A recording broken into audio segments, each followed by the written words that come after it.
Assalamualaikum warahmatullahi wabarakatuh.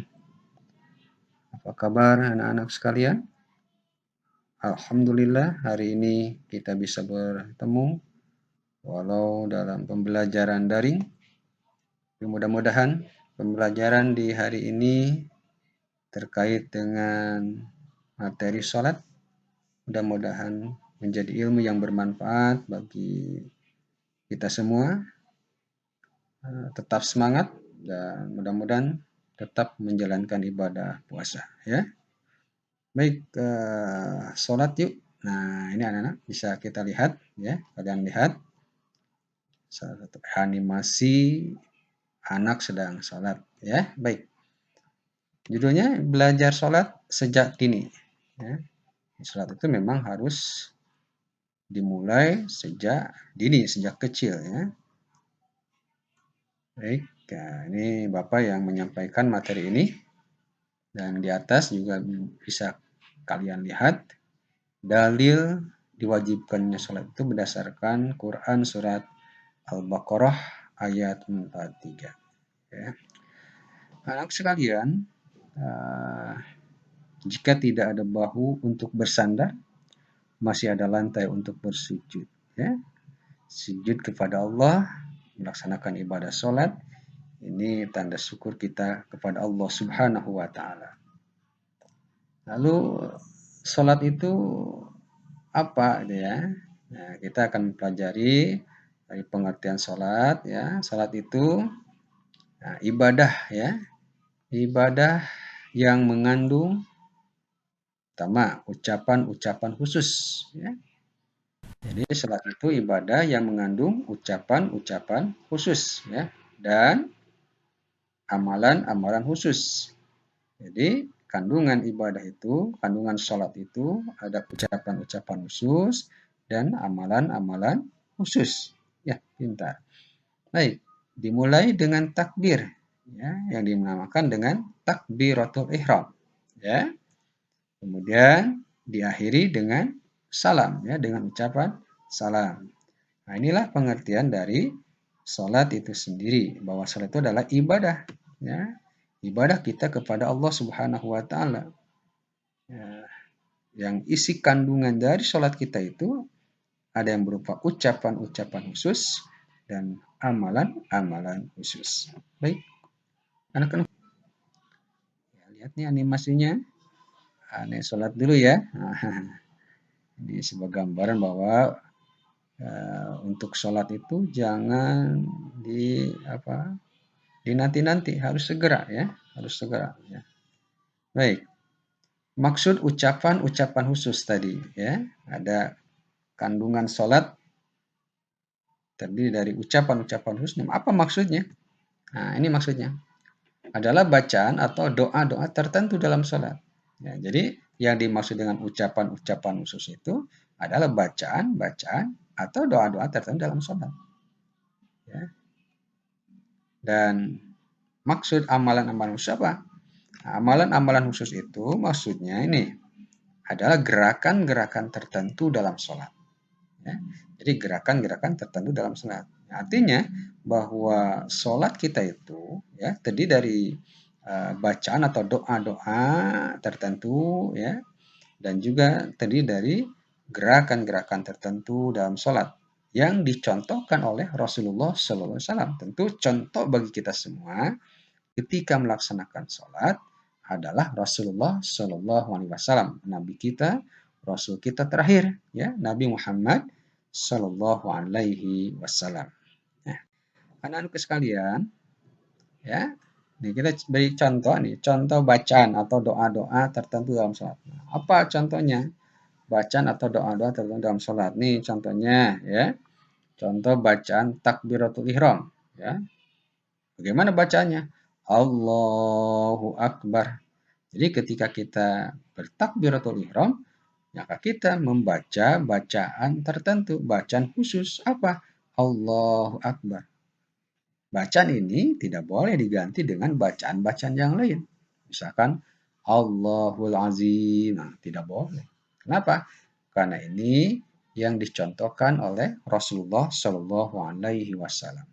Atau kita ganti dengan bahasa kita, dengan bahasa Indonesia misalkan Allah Maha Besar. Nah, nggak boleh ya, tapi harus dengan ucapan Allahu Akbar. Lalu apalagi contoh yang lain, doa iftitah ya. Ada doa iftitah, sehabis kita takbiratul ihram masuk ke doa iftitah. Nah, doa iftitah ini banyak memang ragamnya, redaksinya. Nah, di antaranya doa iftitah salah satunya ini yang diriwayatkan oleh Imam Al-Bukhari yaitu doa Allahumma ba'id baini wa baina khotoyaya kama ba'adta bainal masyriqi wal maghrib Allahumma naqqini min khotoyaya kama yunaqqas saubul abyadu minad danas Allahumma gsilni khotoyaya bil ma'i wassalji wal barad. Nah, ini salah satu contohnya saja ya. Selain itu masih banyak bacaan doa-doa ya dalam salat itu mulai dari rukunya, bangkit dari ruku, ketika sujud, duduk di antara dua sujud, tahiyat awal, tahiyat akhir, termasuk salam itu ada banyak bacaan-bacaannya ya yang sudah ditentukan oleh Rasulullah Shallallahu Alaihi Wasallam. Contoh amalan-amalan tertentu dalam salat. Apa contoh amalan-amalan tertentu atau gerakan-gerakan tertentu? Nah ini gerakan ya. Nah ini ada ruku tadi, ada sujud, ya, duduk di antara dua sujud, ya, berdiri. Nah itu ada gerakan-gerakan, ya. Ini yang dimaksud dengan amalan-amalan tertentu dalam sholat, ya, atau gerakan-gerakan dalam sholat. Nah ini gerakan takbir, ya, ada kemudian gerakan ruku, ya, kemudian gerakan duduk di antara dua sujud, gerakan sujud, tahiyat akhir, salam. Nah itu ada gerakan-gerakannya. Nah ini yang dimaksud dengan bahwa sholat itu mengandung amalan-amalan tertentu. Maksudnya adalah gerakan-gerakan khusus yang ditentukan oleh Rasulullah SAW dan Rasul telah mencontohkan kepada kita semua. Nah ini yang dimaksud dengan atau contoh dari amalan-amalan tertentu dalam sholat. Sekalian, jangan lupa sholat. Ya, jangan lupa sholat ya. Karena sholat itu apa?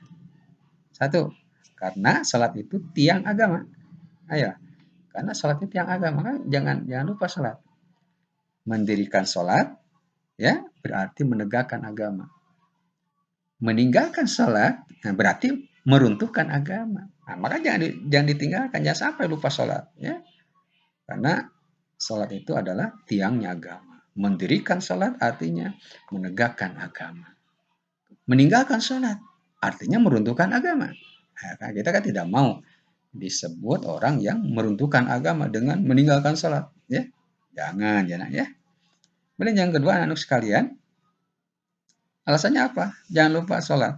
Jangan sampai tidak sholat. Karena sholat itu ibadah utama.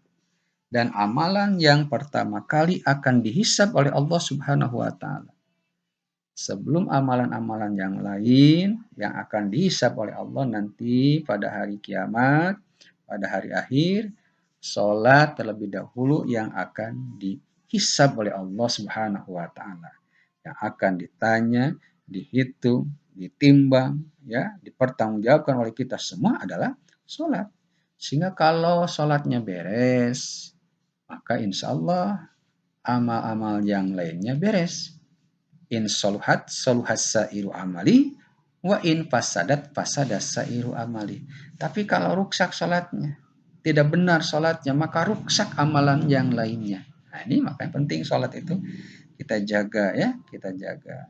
Sekalian, ya itu tadi untuk materi-materinya. Sekarang gilirannya kalian berlatih. Ayo berlatih, ayo ya. Siapkan alat tulisnya. Ya, kalian tulis pertanyaannya, kemudian nanti dijawab ya. Kalian tulis di buku tulis kalian ya, di buku tulis Pendidikan Agama Islam ya. Nanti kalian tulis soalnya, kemudian ditulis juga jawabannya. Soalnya apa saja? Ya, pertanyaan apa saja? Nih. Ya, isilah. Yang pertama, kandungan sholat itu terdiri dari apa dan apa ya. Jadi kandungan sholat itu terdiri apa dan apa. Kemudian yang kedua, yang kita contoh ketika sholat adalah siapa? Nah, Jadi yang kita contoh ketika sholat adalah siapa? Yang kita contoh. Tadi sudah dijelaskan kan? Yang kedua itu ya. Dan yang ketiga, maksud dari amalan-amalan khusus atau amalan-amalan tertentu sholat adalah apa maksudnya ya? Maksud dari amalan-amalan khusus. Nah, apa maksudnya? Yang ketiga, yang keempat, sholat itu tiangnya. Nah, tadi juga sudah dijelaskan ya. Tentu kalian akan bisa insya Allah ya.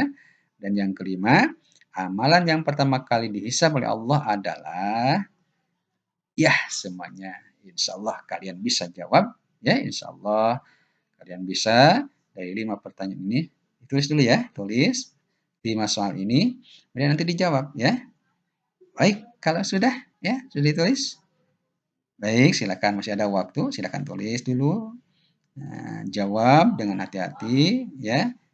Baik, kalau sudah kalian tulis, nanti kalian jawab dengan benar. Insya Allah kalian bisa.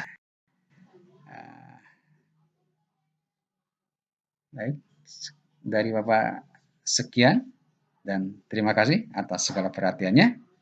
Mudah-mudahan ilmunya bermanfaat dan kalian mampu melaksanakan dan menegakkan sholat tepat pada waktunya. Wassalamualaikum warahmatullahi wabarakatuh.